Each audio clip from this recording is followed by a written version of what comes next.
Hi friends, welcome to P chemistry. Actually మనము టీహెచ్జెన్కు grand test conduct చేసాం కదా, దాని యొక్క రివ్యూ గురించి నేను ఈ వీడియో చేస్తున్నాను. చెప్పాలంటే ఈ పేపరు తయారు చేయడానికి నా ఒక్కని కృషే కాదు, దీనికి చాలామంది సపోర్ట్ చేశారు. నేను పేపర్ మాత్రం నేనే తయారు చేసినప్పటికీ దీని ఎగ్జామ్ కండక్ట్ చేసే ప్రాసెస్ అంతా కూడా మన చరణ్ సార్ గారు చూశారు. ఆయనకు ముందుగా నా నుంచి చాలా థ్యాంక్స్ అండి. ఈవెన్ ఇంత సపోర్ట్ వస్తుందని కూడా నేను అనుకోలేదు. అండ్ పేపర్ నుంచి కూడా మంచి రెస్పాన్స్ వచ్చిందండి. అయితే నేను ఇక్కడ చెప్పదలుచుకున్నది ఏంటిదంటే టీఎస్పిఎస్సి కానీ టీజీపీఎస్సి అయింది ఇప్పుడు. అండ్ గురుకుల బోర్డు కానీ ఏదైనా బోర్డు చూసుకోండి, ఖచ్చితంగా ఒక 100 మార్క్స్ క్వశ్చన్ పేపర్ పెడితే వాళ్ళు ఒక 10-15 క్వశ్చన్స్ రాంగ్ ఇస్తున్నారు. నేను ఒక్కనే సింగిల్గా తయారు చేశాను. సో కొన్ని ఆప్షన్లు రాంగ్ కావచ్చు. ఎందుకు రాంగ్ అవుతాయి అంటే, యాక్చువల్లీ నేను క్వశ్చన్ పేపర్ ఫస్ట్ ఆఫ్లైన్ మోడ్లో పెడదాం అనుకున్నాను, కానీ లాస్ట్కి ఆన్లైన్లో డిసైడ్ అయిపోయింది సపోర్ట్ చేయడం వల్ల. దానికి నేను క్వశ్చన్ పేపర్ మొత్తం టైప్ చేయడానికి 2 రోజులండి. సీరియస్ చెప్తున్నా, సాటర్డే సండే డైలీ నైట్ 2 వరకు టైప్ చేయడం జరిగింది. సో ఓవర్లుక్లో ఏదైనా ఆప్షన్ రాంగ్ ఇవ్వడం కానీ అలాంటిది కూడా జరగవచ్చు. ఆల్మోస్ట్ చెక్ చేసుకుంటేనే ఇచ్చాను. మేబీ ఎందుకంటే నైట్ టైంలో మనం చెప్పలేము కదా, నేను ఒక్కనే, నాకు ఇంకా సపోర్ట్ ఓవర్ లేకుండా అప్పుడు రాసేటప్పుడు. సో నా ఓవర్లుక్లో ఏమన్నా పోవచ్చు. సో వాటిని కన్సిడర్ చేయకండి. సో నేనైతే అదే అనుకుంటున్నా. అండ్ ఈ పేపర్ కూడా ఆల్మోస్ట్ మన సిలబస్లో ఉన్నటువంటి ప్రతి ఒక్క యూనిట్ నుంచి ఏ ఇంపార్టెంట్ క్వశ్చన్స్ అనే దాన్ని ఆలోచించి నేను క్వశ్చన్ పేపర్ తయారు చేయడం జరిగింది. దీన్ని ఇంతలా ఆదరించినందుకు మీ అందరికి కూడా ధన్యవాదాలండి. అండ్ కొన్ని క్వశ్చన్లు రాంగ్ ఉన్నాయి, కొన్ని క్వశ్చన్లు ఆన్సర్స్ రాంగ్ ఇచ్చారని చెప్పేసి మనకు గ్రూప్లో చాలా వరకు డిస్కషన్ జరుగుతుంది. సరే, వాటి గురించి కూడా డిస్కస్ చేద్దాం. ముందుగా మనకి జెన్కో ఎగ్జామ్లో టాప్ మార్క్స్ తెచ్చుకున్న వ్యక్తి ఎవరో చూద్దాం. Heartfully congratulation to her name is Vinitha అండి. జోగులాంబ గద్వాల్ డిస్టిక్ నుండి వినిత అనే అమ్మాయికి 63 out of 100 marks. 63 out of 100 marks. Total 100 above members రాశారండి. అందులో 63 ఈజ్ ద హైయెస్ట్. ఒకసారి మీరు ఆలోచించండి, హైయెస్ట్ మార్క్సే 63 వచ్చినాయంటే పేపర్ ఏ విధంగా వచ్చింది? అందరు మోడరేట్ టు టఫ్ అని అన్నారు. సో నేను మినిమం 70 అబోవ్ చాలామందికి వస్తాయని ఎక్స్పెక్ట్ చేశాను. ఈవెన్ 65 కూడా ఎవరికి రాలేదు. అంటే పేపర్ టఫ్గానే ఉంది. మీరు ఈ క్వశ్చన్ పేపర్లోనే 60 మార్క్స్ తెచ్చుకున్నారంటే అక్కడ 70 అబోవ్ తెచ్చుకుంటారండి. ఎందుకంటే ఈ పేపర్ కొంచెం నేను ట్రికీగానే ఇచ్చాను. మొత్తం నా ఓన్ వేలో నేను ప్రిపేర్ చేసిన క్వశ్చన్ పేపరే అండి. ఆల్మోస్ట్ మీ అందరికీ అర్థమై ఉంటుంది పేపర్ ఎలా ఉంది రాసేటప్పుడు కానీ. అండ్ కొంచెం టైం టేకింగ్ కానీ కొన్ని చోట్ల ఇబ్బంది పెట్టేలాగే ఉంది, నేను కూడా ఒప్పుకుంటాను.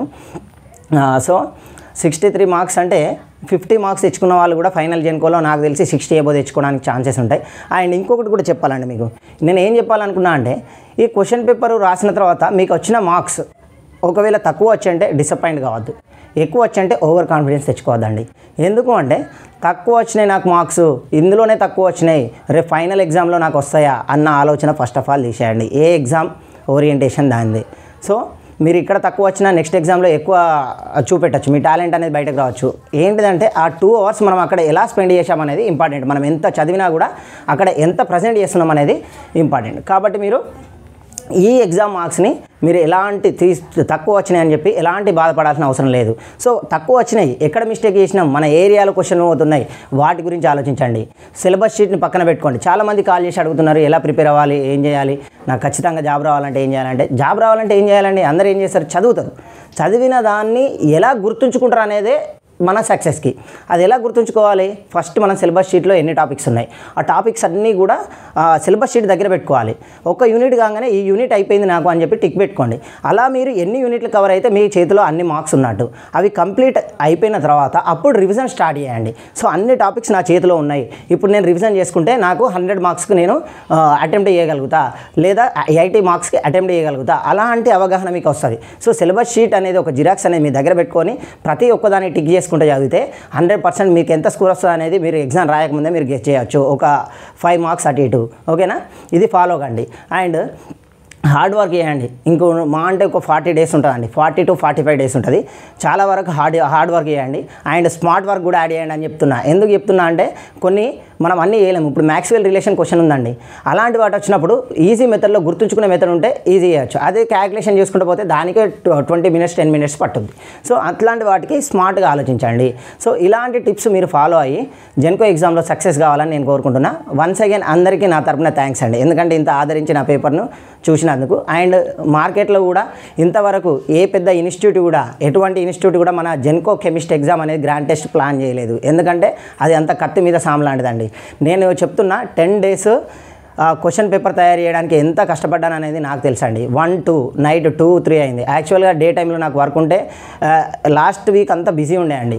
మొత్తం డే అంతా వర్క్ చూసుకొని నైట్ టైం మొత్తం వర్క్ చేసుకుంటూ 2 అయినా కూడా, ఎందుకంటే నేను మాట ఇచ్చాను, మాట తప్పద్దు, 100% మండే అని చెప్పాను. మండే రోజు నేను ఎగ్జామ్ కండక్ట్ చేయాలి, ఎట్టి పరిస్థితుల్లోనూ ఇది మిస్ కావద్దు అన్న ఉద్దేశం కొద్దీ కష్టపడి పెట్టానండి. అండ్ ఇంకొకటి ఏంటంటే మా తరపున ఇది ఫస్ట్ మా నుంచి ట్రై అండి. ఇట్లాంటి జెన్కో టెస్ట్, గ్రాండ్ టెస్ట్ కానీ ఆన్లైన్ టెస్ట్ కానీ ప్లాన్ చేయడం నా నుంచి అండ్ చరణ్ సార్ నుంచి ఫస్ట్ అటెంప్ట్ అండి. సో ఇది కూడా సక్సెస్ అయిందని నేను భావిస్తున్నా. సో మీరందరూ కూడా మంచిగా ఆదరించినందుకు థ్యాంక్స్ అండి.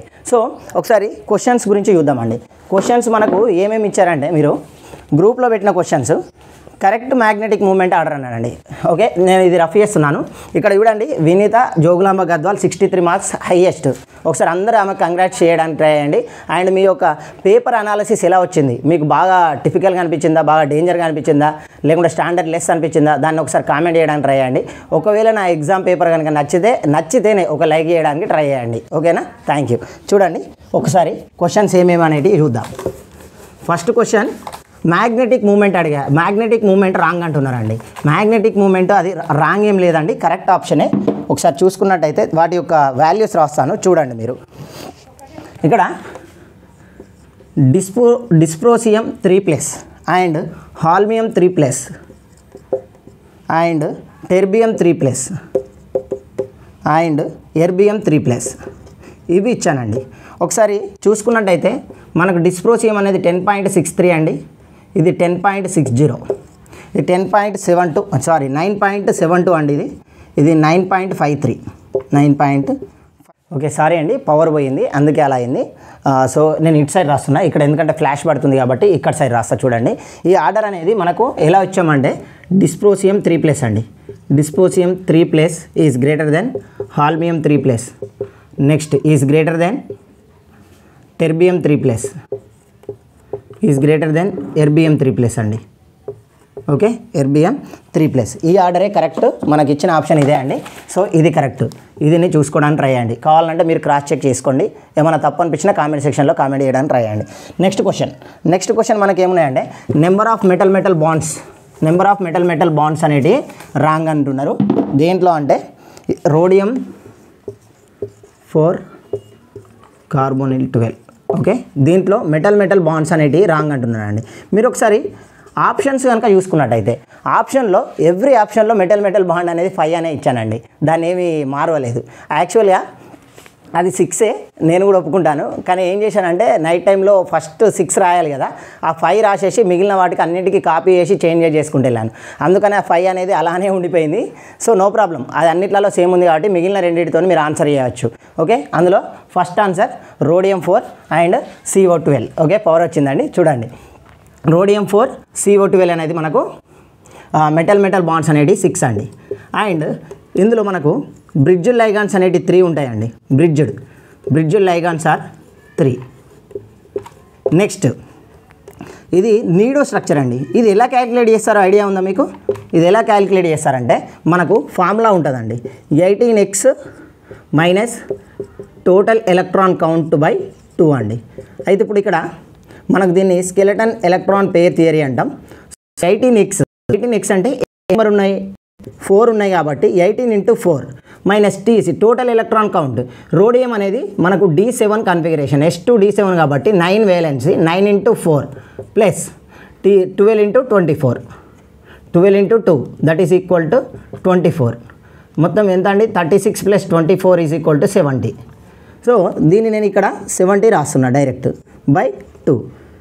18 4 మనకు ఇది 60 అండి, 70 అని చెప్పాను, ఇది 60. సో ఇక్కడ మనకు 60 వస్తుంది. 72 minus 60/2 that is equal to మనకు ఎంత వస్తుంది అంటే 12/2. ఇక్కడ మనకు ఎంత ఉందండి? 6 వచ్చింది. 6 వచ్చింది, టోటల్ 4 ఉన్నాయి. అంటే 6 నుంచి 4 తీసేస్తే మనకు 2 వస్తుంది. 2 వస్తే ఏంటండి? నీడో. ఒకవేళ 1 వస్తే క్లోజో, 3 వస్తే ఎరాక్నో అండి. ఈ విధంగా మనం ఇచ్చుకుంటాం. సో మనం దీన్ని బట్టి ఆప్షన్ చెప్పచ్చు. ఏమని చెప్పచ్చు? బ్రిడ్జ్ అండ్ నీడో స్ట్రక్చర్ రెండింటితోనే అనొచ్చు. ఇక్కడ నెంబర్ ఆఫ్ మెటల్ బాండ్స్ 6 మీరు అన్నట్టు కరెక్టే అది. నెక్స్ట్ క్వశ్చన్ ఒకసారి చూద్దాం. ఓకే నెక్స్ట్ క్వశ్చన్ మనకు నెంబర్ ఆఫ్ ఆప్టికల్ ఐసోమర్స్ అండి. Number of optical isomers. Okay optical isomers నేను అక్కడ ఇచ్చింది సిమెట్రికల్ మాలిక్యూల్ అండి. అన్సిమెట్రికల్ అయితే మీరు అన్నట్టు 2n అనేది కరెక్ట్. ఇది సిమెట్రికల్ మాలిక్యూల్ కాబట్టి and number of chiral centres are even. Okay even 4 ఉన్నాయి కాబట్టి ఇక్కడ మనకు ఏ ఫార్ములా వస్తుందంటే number of optical isomers equal to 2n-1 plus 2n/2 -1 అండి. ఇక్కడ మనకు టోటల్ ఐసోమర్స్ 2n-1 అంటే 4 - 1 plus 2n/4/2 -1 that is equal 2n/3 and 2n/1 that is 8 + 2 is equal to 10 అండి. 10 isomers is correct answer. Okay 10 isomers అనేది correct answer అండి. ఇది కూడా చాలామంది డౌట్ పడుతున్నారు. 2n అంటే 16 వస్తుంది. ఒకవేళ 2n/2 తీసుకుంటే 8 వస్తుందండి. అంటే మీకు తెలుసు కానీ కొంచెం ఏంటంటే ఏమంటారు తొందరపాటులో ఆలోచించట్లేదు అంతే. ఏం అడిగాను క్వశ్చన్ ఏంటిది అనేది ఒకసారి చూసుకోండి. ఓకే నేను కూడా అన్ని వేళ కరెక్ట్ చేస్తున్నాను ఏం లేదు. కొన్ని ఓవర్లుక్లో మిస్ కావచ్చు, మనం క్వశ్చన్ కరెక్ట్ చదవకపోవచ్చు, అలాంటివి కూడా జరుగుతాయి. ఓకే నెక్స్ట్ క్వశ్చన్ చూద్దాం. మోస్ట్ స్టేబుల్ కన్ఫర్మేషన్ రాంగ్ అంటున్నారు. మోస్ట్ స్టేబుల్ కన్ఫర్మేషన్ అది యాక్చువల్గా ఎక్సెప్షనల్ కేసు అండి. అది ఎక్సెప్షనల్ కేసు. చాలా వరకు అందరు కన్ఫ్యూజ్ అవుతున్నారు. మనకు 1,1 2,2 టెట్రాబ్రోమో ఈథేన్ని ఏ విధంగా చూపిస్తామంటే స్టేబిలిస్ట్ కన్ఫర్మేషన్ ఈజ్ అన్ని పక్కనే వస్తాయండి. అన్ని పక్కన వచ్చిందే స్టేబుల్ గాచే స్టేబుల్ అండి. ఓకే ఇది ఎక్సెప్షనల్ కేసు అని గుర్తుపెట్టుకోండి. అందుకని క్వశ్చన్ ఇచ్చాను. మంది కన్ఫ్యూజ్ అవుతారని తెలుసు. ఈ బ్రోమిన్ కాదండి, ఇక్కడ అయోడిన్ ఉన్న అండ్ C3 బల్క్ గ్రూప్ ఉన్న దాదాపు ఇదే స్టేబుల్ కన్ఫర్మేషన్ అని గుర్తుపెట్టుకోండి. ఇవి ఎక్సెప్షనల్ కేసు. ఒకసారి మీ కన్ఫర్మేషన్ అనాలిసిస్ని ఒకసారి చెక్ చేసుకోండి. అప్పుడు మీకు ఆన్సర్ అని తెలుస్తుంది. ఓకేనా నెక్స్ట్ క్వశ్చన్ ఏమడిగానంటే తెలంగాణ మూమెంట్లో మనకు తెలంగాణలో మహిళా స్కీమ్ ఉంటుంది కదా, ఫ్రీ బస్ స్కీమ్. అది ఏం చేశానంటే ఓవర్లుక్లో 2024 అని రాశాను. యాక్చువల్గా 2024 డిసెంబర్ ఇంకా రాలేదు కాబట్టి అది 2023. ఫస్ట్ 2 ఆప్షన్లు 23 ఉన్నాయి కాబట్టి 23నే అనుకోండి. అలా అనుకున్నా మనకు డేట్ అయితే తెలుసుగా అండి, 09 డిసెంబర్ అండి. మీరు ఇది పెట్టినా చాలు. ఓకే ఈవెన్ అది ఓవర్లుక్లో కొన్ని మిస్ అవుతాయండి. ఇక దాన్ని నేనే కాదు, ఈవెన్ బోర్డు వాళ్ళు కూడా ఎంతోమంది మిస్ చేశారు. ఇంకా నేను సింగిల్గా ఓన్లీ 5 మిస్టేక్స్ కూడా వెళ్తాయో. ఒకవేళ వెళ్ళొచ్చు, మీరు ఒకసారి చెక్ చేసుకోండి. నాకు తెలిసి అయితే నేనైతే నాకున్నంత వరకు ఉపయోగించి నా స్ట్రెంత్ మొత్తం ఉపయోగించి నేను ప్రిపేర్ చేశానండి. సో ఏమైనా తప్పులుంటే మాత్రం సారీ అండి, క్షమించండి. బట్ మీకు ఇది ఉపయోగపడుతుందని చెప్పి నేను ఫ్రీగా ఇస్తున్నానండి. ఈవెన్ 20 రూపీస్ పెట్టాను కాబట్టి ఆ 20 రూపీస్ కూడా అందరు పే చేయలేండి. నిజం చెప్తున్నా, ఎవరు రూపాయి కూడా ఇవ్వకున్నా పే చేయకున్నా నేను ఫ్రీ టెస్ట్ ఇస్తానని చెప్పాను. అది ఆప్షనల్, మీ ఇష్టం అని చెప్పాను. ఓకేనా అండ్ కొంతమంది ఏమంటున్నారంటే గ్రాండ్ టెస్ట్ 2 ప్లాన్ చేయమంటున్నారు. నాకు ఈ గ్రాండ్ టెస్ట్ 1 చేసిన తర్వాత గ్రాండ్ టెస్ట్ 2 చేయాలంటే భయంగా ఉంది. ఎందుకంటే దాదాపు ఒక 10 డేస్ కష్టపడితేనే అది మనకు ఈ విధంగా ఎగ్జామ్ రూపంలో వచ్చింది. సో చూస్తాను. అండ్ టైమర్ సెట్ చేయడానికి కూడా అందులో సబ్స్క్రిప్షన్ తీసుకోవాల్సి ఉంది. దానికి 1000 రూపీస్ ఉందండి. ఆ 1000 రూపీస్ కూడా పే చేయలేకపోయినా నేను. అందుకనే టైమర్ తీసేసి మీకు అలా పెట్టాము ఎగ్జాము. ఒకవేళ సబ్స్క్రిప్షన్ తీసుకున్నట్టయితే మనకు ఒకవేళ ఎక్కువ మంది రాసేటట్టు ఉంటే వస్తాయి కానీ ఆ మనీతోనే సబ్స్క్రిప్షన్ తీసుకొని నేను ఫ్రీగానే ఇద్దాం అనుకుంటున్నా. చూద్దాం, దాన్ని ఇంకా డిసైడ్ కాలేదు. ఒకవేళ ఎగ్జామ్ గ్రాండ్ టెస్ట్ ప్లాన్ చేస్తే మాత్రం మీకు మళ్ళీ ఇన్ఫార్మ్ చేస్తాను. సో ఒకసారి చూడండి. ఇది క్వశ్చన్ ఒకటి రాంగ్ అయిపోయింది. నెక్స్ట్ క్వశ్చన్ ఏంటిదంటే అందరూ స్టీరియో కెమిస్ట్రీ ప్రాబ్లం, లేకుంటే టోటల్ ఇది రఫ్ చేసి చెప్తాను. స్టీరియో కెమిస్ట్రీ నుంచి నామిక్లేచర్ అనేది రాంగ్ అంటున్నారు. కానీ అది రైటే అండి. నేను ఇచ్చింది రైటే ఆప్షను. మీరు ఒకసారి చూసుకోవడానికి ట్రై చేయండి. ఓకే ఇక్కడ మనకు ఏ విధంగా ఉందంటే పైలెట్ సైక్లోఫిన్స్ అంటామండి వీటిని, సైక్లోఫిన్స్. ఓకే ఇక్కడ ఒక బ్రోమిన్ ఇచ్చాను నేను అండ్ ఇక్కడ ఒక బ్రోమిన్ ఇచ్చానండి. ఓకే ఒకసారి చూద్దాము ఇక్కడ ఏం జరుగుతుంది అనేది చూద్దాం. మనం ఎప్పుడైనా కూడా ఇక్కడ ఇవ్వలేదు, రాంగ్. ఇది కరెక్ట్ అయ్యి రాశాను. ఇక్కడ బ్రోమిన్ ఇచ్చానండి. సో నెంబరింగ్ అనేది ఇక్కడ నుంచి స్టార్ట్ చేస్తాం. 1 2 3. ఇక్కడ ఏ గ్రూప్ అని ఉండనియండి. మన ఇక్కడ దాని యొక్క మాలిక్యులర్ వెయిట్ కానీ అవి కానీ నెంబర్ కానీ ఏం చూడము, డైరెక్ట్ నెంబరింగ్ ఈ విధంగా ఇచ్చుకోవాలి. ఒకవేళ కనుక ఇక్కడ ఏ గ్రూప్ ప్రజెంట్ అయినా కూడా ఇది క్లాక్ వైజ్ అండి, క్లాక్ వైజ్ కాబట్టి ఆర్ కాన్ఫిగరేషన్, కింది వాటికి యాస్టీ రాస్తాం. పైన ఉన్నటువంటి పైలట్ మాలిక్యూల్కి ఒకవేళ ఆర్ వస్తే ఎస్ రాస్తాం, ఎస్ వస్తే ఆర్ రాస్తాం. ఒకసారి చూద్దాం. 1 2 3 ఇది clockwise direction, we're expecting R, but ఇదేంటిది పైలట్ మాలిక్యూల్ కాబట్టి మనం ఇక్కడ ఎస్ కాన్ఫిగరేషన్ తీసుకుంటామండి. కాబట్టి ఏ అనేది ఆర్, బి అనేది ఎస్ అండి. ఇది కరెక్ట్ ఆన్సర్. మీరు అందులో సరే రాంగ్ మాత్రము రైటే అండి. ఒకసారి చేసుకోవడానికి క్రాస్ చెక్ చేసుకోవడానికి ట్రై చేయండి. ఇంకేమైనా డౌట్స్ ఉన్నా కూడా గ్రూప్ ఈ క్వశ్చన్స్ అడిగారు కాబట్టి ఈ క్వశ్చన్స్ ఎక్స్ప్లెయిన్ చేశాను. చూడండి, ఇదే కాదు ముందు కూడా నేను ఇంకో కొన్ని క్విక్ రీజన్ క్లాసెస్ చేస్తాను. చూడడానికి ట్రై చేయండి, వీలైతే లైక్ చేయడానికి ట్రై చేయండి, ఎందుకంటే ఎక్కువ మందికి రీచ్ అవుతుంది. మనకు నెక్స్ట్ కొంచెం ఎక్కువ మంది రాయాలని కోరుకుంటున్నా ఎగ్జామ్ అనేది. అందరికీ నా తరపున all the best and thank you everyone. ఓకేనా? ఇంకేమన్నా మీకు అనిపించినా కూడా నెగిటివ్ పాజిటివ్ అన్నీ పక్కన పెట్టి మీ ప్రిపరేషన్ కంటిన్యూ చేయండి. నాదేదో చిన్న వంతు నా సహాయంగా నేను ఇవన్నీ ఇస్తున్నాను ఫ్రీగా, మీరు యూజ్ చేసుకుంటారని అనుకుంటున్నాను. ఒకవేళ యూజ్ చేసుకోవాలని కూడా చేసుకోండి, లేదంటే ఇగ్నోర్ చేయండి. ఓకేనా? Thank you everyone. All the best.